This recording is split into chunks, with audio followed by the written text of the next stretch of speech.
Hello, everybody. Welcome back to Lisa Time Podcast, where I'm Lisa on to a certain topic for 15 minutes or more. If they wanted to, they would. I'm sure a lot of you guys have heard this advice before, but let's break it down because there's critics of this saying, but I full-heartedly believe that saying, and I believe you should too, and here's why. People do what's best for their own interest at all times. You'll go out and eat food that you like. Why would you go to a fast food restaurant and order food that you know you're not going to eat? You call and hang out with the people you do because you want to do that for yourself, especially those who are outgoing and are willing to, be rejected. They do these things hoping, okay, there's a 50-50 yes or no, but I'm taking those chances. I'm going out there and putting myself out there. People who ask people on a date, have you asked anybody on a date, or have you been outside on a date? They're doing that because they want that event to go down, right? For example, I had somebody hit me up that I haven't seen since graduation, like 2 years ago. Not when I graduated, but when they graduated. And they were honest with me. They were upfront. They sent me an audio. They were like, I want to get to know you. I want to hang out with you because you made my graduation memorable. And like, I like you a lot. I think you're cute. I want to go out and get to know you. And so I appreciated that upfront conversation. They could have sat there and just like BS their way or kind of lie or just like have hidden ulterior motives that I wouldn't have known about. But no, they were upfront, they were honest, they shot their shot, right? I was like, yeah, let's get to know each other, see where it goes. Maybe we'll end up just like being really good friends, or maybe something happens, it doesn't matter. And events are made, but they wanted to contact me, they wanted to see me, they put that effort in. Vice versa, there's people out there who may be thinking like, oh, they might stumble on my social medias and be like, oh, I want to say something, but they never do. Or there may be people who have unspoken things that they want to say to me, whether it be nasty, whether it be honest, whether it be loving and, very yearningful. Like they want something to say that's going to leave an impact, whether it be sweet, whether it be mean, but they don't say it. I'm never going to know because they really don't want to. They don't want it that bad. I do think that there's caveats to this because once people set their boundaries, from that point forward, it is not your place to break them. And I think that that's where a lot of immaturity comes in, is people sitting there and it's like, well, your boundaries are a threat to what I want to do, so I'm going to do what I want to do anyways. No.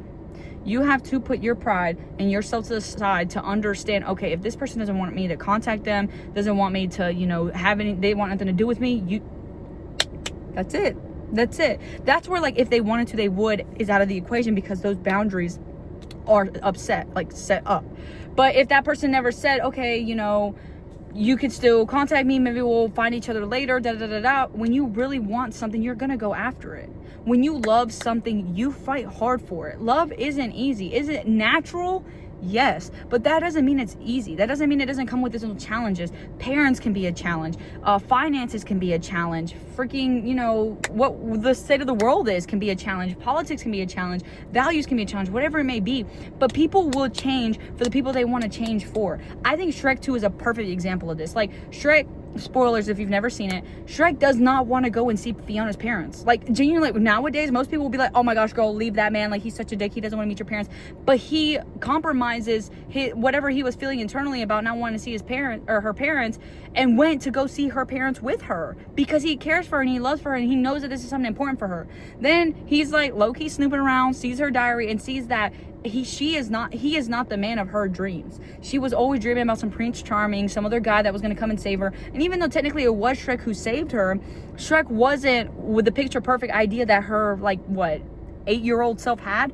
Rightfully so. Shrek got a little insecure, but he didn't go insecure where he messed up the village or killed her dad. He got so insecure to the point he realized maybe what I need to do is remove myself from Fiona. I don't need to be in Fiona's life. Like, if Fiona really wants me, there's gonna be some background working magic in the background that I'm gonna run my way back into her. And then guess what? He goes on a little adventure with Donkey and Puss, and next thing you know, him and Fiona run paths back into each other. Like, Fiona understands that Shrek is the one she wants. Like, she rather have a meaningful, deep relationship with a guy that they meet heart to heart than a guy who looks good and is what her parents want. And then at the end of the movie, you see that her dad only wanted that for her because he was in the same situation as her. He had a curse, and if he didn't, make wishes or do things for himself, then there's a freaking wasp on my window.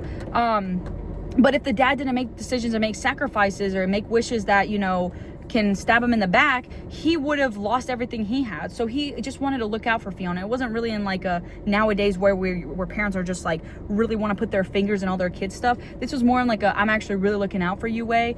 And I think Shrek 2 really like is a perfect example of how I believe that you should change for in love. Like Shrek lost that like fear. He wasn't like scared because he was scared they were going to do something to him. He just didn't want to go out of his way to see what people think about him. He was raised his whole life knowing that ogres are bad and that they're ugly and that, you know, they're meant to be killed, and he's had that harassment before. He just didn't want to go through that again, especially when this is supposed to be the happiest day of his life, right? But he couldn't have that if people are having pitchforks and sitting there calling them ugly.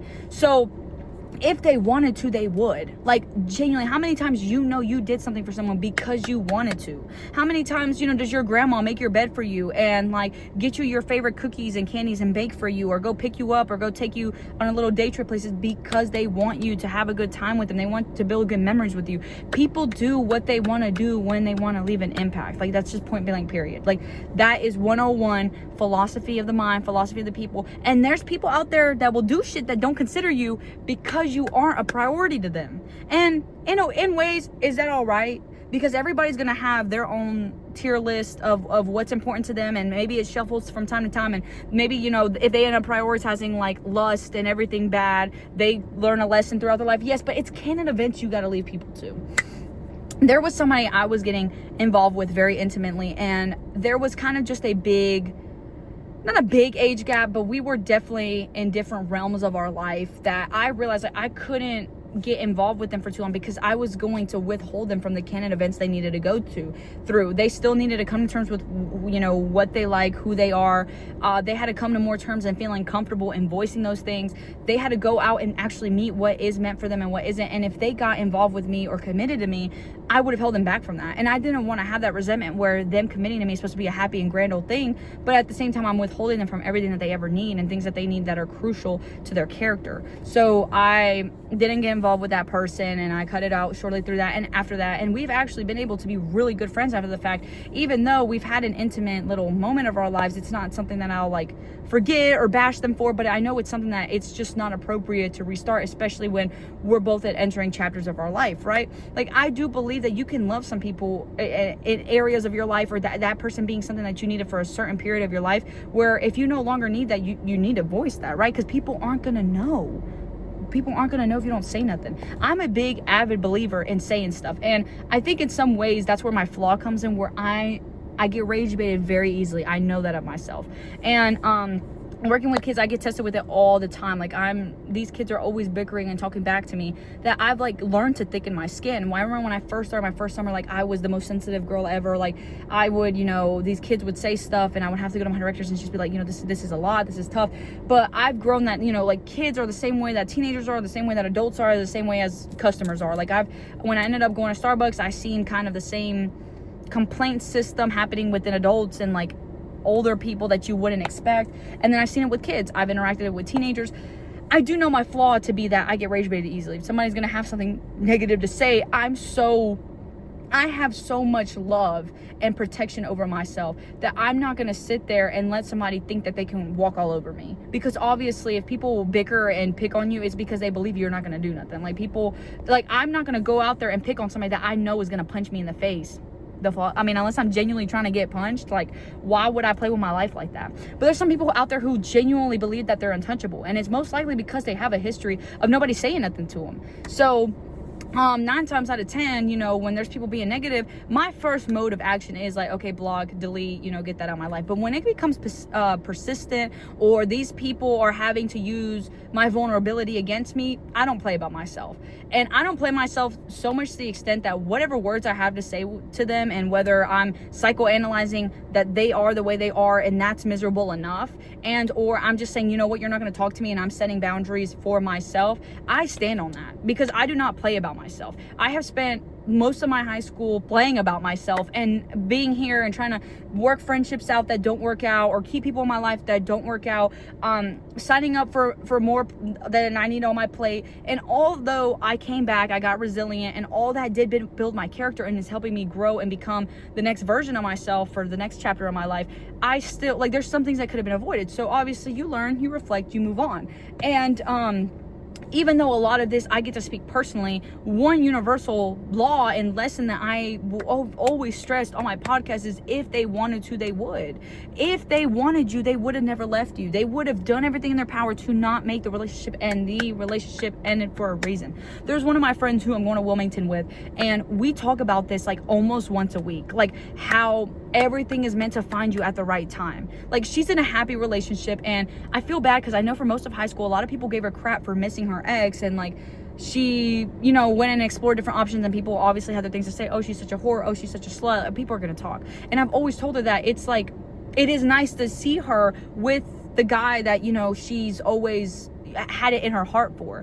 And she's like, yeah, it's just because I believe that what's meant to be is gonna happen. So when we were on offs, like, I lived my life obviously still missing him, but I went and did things that I did. I got criticized for it, you know. I got humbled real bad through my high school years, that now when I'm with him and like we've grown, I've realized like where my wrongs went wrong and how I could fix on that. And like watching her give the apologies to people where they're due, like all that maturity, watching it unfold is so fucking admirable. Like, I love raw people like that. Like, I love to surround myself around people who can understand that they're wrong. Like, I love like people that take accountability, because I know I'm one of those raw dogs. Like, I'm gonna keep it a buck with you. I'm gonna tell you where I went wrong. I'm gonna tell you where I went short, where I was OD, whatever it may be, because that's what's gonna help me grow. Why am I gonna sit here and lie about it or act like, you know, I'm some victim and everybody feel pity for me when that's not the case? That's not the case at all.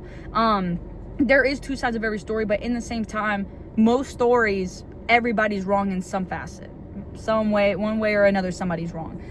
And so me and that friend often talk about, you know, things are meant to unfold for a reason, right? Like, people sit here and they kind of pity, like, oh my gosh, like, I've been in this long-term on and off relationship, you know, what am I ever gonna do? We just keep finding our way from each other. Look at it with a different perspective. Once again, this is the same conversation me and that friend had. She was like, yeah, even though things are meant to happen for a reason, what happens when you try to, you know, get a hold of your fate for once, you know, because you can. Like, if you see these cycles occurring, these patterns reoccurring, you have it in you to break those cycles. And although, like, you can sit there and have a mentality, oh, like, what if I lose them? Okay, what if you lose yourself? Oh, what if they never get back with me and they move on? Okay, what if you move on? Like, people get so focused on what other people are doing that you push aside what is there for you. I have a great day every day because I believe I can have something good in my day, at least somewhere, whether it be in the beginning, whether it be in the middle, whether it be in the end, whether it be the whole day. I believe that life is out there for me, and you just gotta see it for yourself. You know, you gotta put yourself in those opportunities. Do I have rough days? Yes. You guys see my little crash out episode. Not proud enough, men enough to say it. Yeah, like, I put up my camera to show you guys, not to in any way, you know, milk off of the fact that, you know, whatever, I had an upset moment and like trying to monetize over it. It's genuinely so you guys know that I feel the same emotions. You know, I practice what I preach. I'm sitting up here, you know, saying, yeah, I have these rough emotions, but this is how I handle them. This is what I do about it. You know, I'm sitting here naming one of my flaws, that one of my flaws is that I know I can be a bit more confrontational, and especially if somebody's trying to get under my skin. Most people would give the advice, you know, like, blog, giving, like, no reaction is a reaction. They just want to get attention and they're going to try to get it out of you. Like, people have their little own ways of seeing it, but my belief is that no, you're provoking me, you're like invading my peace. You're gonna hear what I have to say about it, and then after that I'm setting a boundary where I don't want my peace to be broken again. So it's like, from here on out, whatever I've ever said to people where I'm standing my ground, I don't hope to reach out to them anymore. And if they reach out to me after the fact, it just shows how disrespectful they are. And at the end of the day, that says more about people than it will ever say about you. When you can sit there and set boundaries for yourself, and when you can sit there and stand up to what you believe is wrong, it don't matter what anybody else gotta say to it, but you stay true to yourself, you'll see how much people realize, oh, they don't play about themselves. Oh, I'm not gonna mess with them because they don't play about themselves. People don't mess with people who know that they don't play about themselves. And with time, like, I do hope that I get to be better at saying things, like having a powerful delivery in such a short, like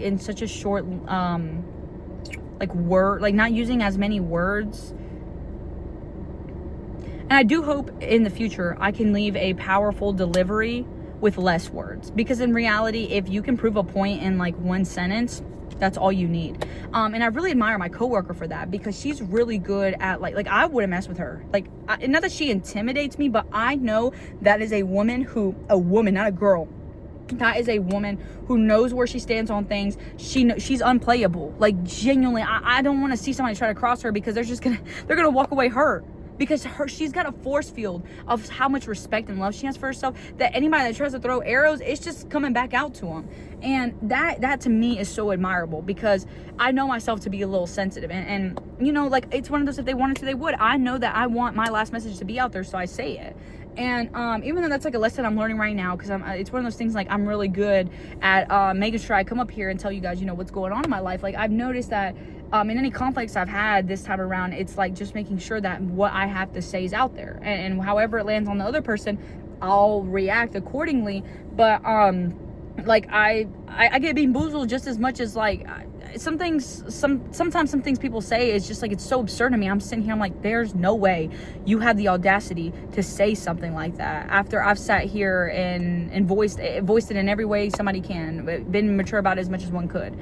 But there's, at the end of the day, some people that just aren't on the same wavelength and frequency as you, and it's because they're not meant to be up there. Some people you want to see at the top with you, but you can't take them there because they haven't taken the first step. And when you get to that point, you have to love yourself enough to let it go. I have always this, like, everything I've ever loved, I just leave claw marks on it. But I'm at the point that the things that I have let go have only been able to serve me for my higher good. And I realize, like, nothing belongs to me. Nobody owes me anything. Nothing is owed to me. You know, I'm just living my life day by day and doing these things for me. And where the opportunities arise, they arise. And where I am is where I'm meant to be right then and there. So with that being said, you know, be more conscious of what you put out into the world, because people see you for what you put out there. You know, what's the last time you did something nice? When's the last time you stood up for yourself? When's the last time you treated yourself? When's the last time you treated, like, you know, somebody you really care for? Go call that friend. Go have that conversation on the way home. Go check in on that person that's always checking up on you. You know, like, it's the small things that are reminders to us that it's all of our first times living. Sometimes, you know, when I reflect, I'm like, man, I was really harsh on that person. Like, you know, they did fuck me off, they just disrespect me, but it's also their first time living. It is. And that allows me to have a bit more empathy for them. Like, these people may have crossed me, may have disrespected me. You know, I may believe that they're immature. I may believe that they're miserable and can't be alone in themselves, so they have to be mean to other people, or that they love attention, whatever it may be, whatever criticisms I have on them. But at the end of the day, my opinion to them doesn't matter as much as their opinion doesn't matter to me. Rightfully so. So I realize, you know, but it's their first time living. And just as it's my first time living, I'm gonna live a life that I'm happy and I'm excited to live for, and they gonna do them. So with that being said, if you guys like this episode, like and comment down below. I love you guys, and I'll see y'all later.